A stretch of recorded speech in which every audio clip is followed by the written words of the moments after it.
Hi, welcome to another episode of Car to Car. I'm Ramon. And hi, I'm Dana. And today we will discuss a case out of Atlanta PD where the video starts off with police is pushing a suspect across the intersection. Ramon, what are your thoughts? Well, I was trying to figure this out and give police the benefit of the doubt. You have what looks like maybe some sort of perimeter or maybe even a some sort of gathering or something of that nature where they're blocking the street trying to do some crowd control. You have a individual that walks up to the police and starts yelling or saying whatever. And then you see these police officers pushing and pushing this person. And so my thing is, if you're going to make an arrest, make the arrest. Once you go hands on and you start to push someone or knock them away or whatever, now that's different from you trying to do an armbar come along where you're a technique that we've learned to take someone to a particular place to get them out of the area. So once you start pushing and pushing, and then, you're not trying to make the arrest, and then this person is clearly, being antagonistic, which we're supposed to be calm and level-headed. You didn't see this person with a weapon, then eventually you take them to the ground, and what do you see? You start seeing the classic police. Let me knee him in the head. Let me punch him in the head. Let me kick him in the head. This is so disappointing to me because there's not one ounce of training that I've seen that you're supposed to do that. I know that police departments have different tactics and do different things, but for the most part, we are taught similar things. We're taught again, pressure point. You're gonna put a finger to the neck, or we're not taught to choke anyone anymore, to use as a any type of tactic. And I've never seen this taught to kick someone in the head. I've never seen where that is a part of what we do.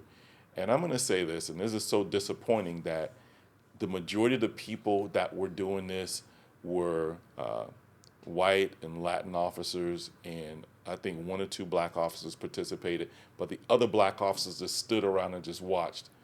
This is so disappointing. Like, who protects the black community?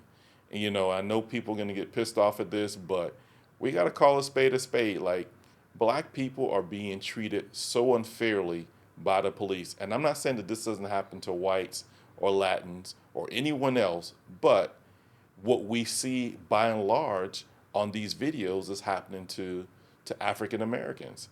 And so black police officers need to stand up and they need to do their job and call out what they see is wrong. And whether that's happening to someone who's black, it's happening to somebody who's white, happening to somebody who's Latin. We have to do a better job of having some sort of morals and values in our police departments. The policies can only go so far. The policies are written that says that we're supposed to treat everybody with the same dignity, the same amount of respect, the same due care, and our actions are supposed to be in line with the use of force matrix. But you don't see this, and you didn't see this in this incident here. And so this was very disappointing to see the typical actions of police officers. Well, let's do, let's jump, let's crowd control on one person, and there's 100 other people out there, and then let's beat this guy. That was some supervisors should have jumped in. A lot of these situations, you don't see supervisors taking control of outright outrageous behavior, and you don't see other officers trying to stop police officers from doing what's wrong. And so I think everyone on that scene that had anything to do with it or just stood around and watched should be relieved of duty, and there should be some sort of policy violations. Well, it definitely was policy violations, but you did a good job critiquing that, so I won't beat a dead horse. But to your point, when you talk about a supervisor, because there was a lot of officers out there, there had to be a supervisor somewhere on the scene. But even in the supervisor, what happened to the senior man? Back in the day, the senior man was like the supervisor as well. So what was that? I didn't see any leadership on that scene. I just saw followers, and they all went down the road of excessive use of force. And one of the things that I saw like a comment about, well, we don't know what happened before. I don't need to know what happened before. I saw the video, and what I saw initially was a group of officers who did not have their guns drawn, who did not have a sense of urgency to put him into custody, so it couldn't have been that serious because they didn't take it serious. So that just means that, to me, it's almost like they were kind of making it up as they go. They really didn't have a real reason to arrest him, in my opinion, because, like I said, no guns were drawn, no sense of urgency to put him into custody. So I'll be interested to see the charges. Me too. And, I look at some of the comments like you do, and I see that we blanketly give the police the benefit of the doubt.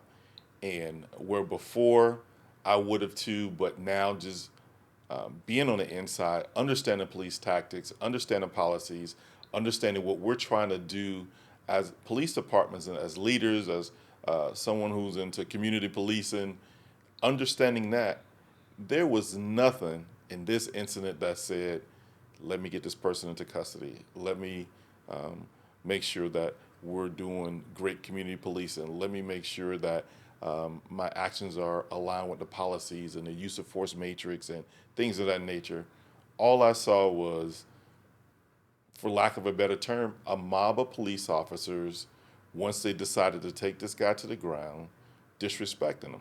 And so when I thought about this, it brought me back, and I'll make this quick. It brought me back to a situation during Elian Gonzalez. If you're from South Florida, you'll know that was a little kid who we as police officers had to assist ICE send this kid back to Cuba. There was a lot of people who were upset and felt like we shouldn't have participated in things of that nature. And we used the utmost respect and restraint. At first, when it first started, there was thousands and thousands, tens of thousands of people that were looting, and they were upset, and they were blocking the street and the traffic. And initially, we stood there with our riot gear on, helmets, shields, the long batons. And so they didn't like how it looked. And I say they, the Police the police administration. administration, the city manager, the mayor, they didn't like how it looked. So we had to take all that off. So we're standing there face to face with people.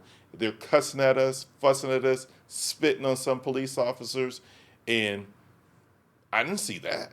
I didn't see nothing that I saw in this video. So I know that we can have restraint if we're told to have restraint. And we are told to have restraint, but we decide not to. And so, again, it's just so disappointing when I see people that look like me that are trying to effect an arrest or do anything related to some sort of crowd control with people that look like me, and they do nothing. So this is disappointing to me, and I can go on a soapbox on this, but I'll stop here and I'll just say that, bring it on in the comments, and we could go back and forth, because there was nothing there that said that I needed to use that level of aggression and I need to kick and punch this guy in the head. I agree. And only last thing I'll add, I saw some officers trying to approach the crowd to stop them from recording. The way you stop people from recording is do your job the right way. They will have nothing to record, and if they do, it'll be the right thing. You have nothing to worry about. So just spend time getting the person in custody and put them in the car, take them to jail, and you won't even have to worry about people recording. Well, I'll say this to that point. I was told in the academy that we're on stage. You're going to always be on stage. And back then, it was 30 plus years ago. So there wasn't the advent of cell Cell phones. phones and everything that was recording from, all these different cameras, from bank cameras, from house cameras, and things of that nature. But we were told 30 plus years ago, you're always on stage. Always act like you're on stage. Always act like somebody's watching. And so, you know, I I took it a step further and not only act like that, I made sure that my actions were in line with the policy, and also what would my mom and dad and my grandmother saw my family think if they saw me acting in such a way that they didn't teach me how to act.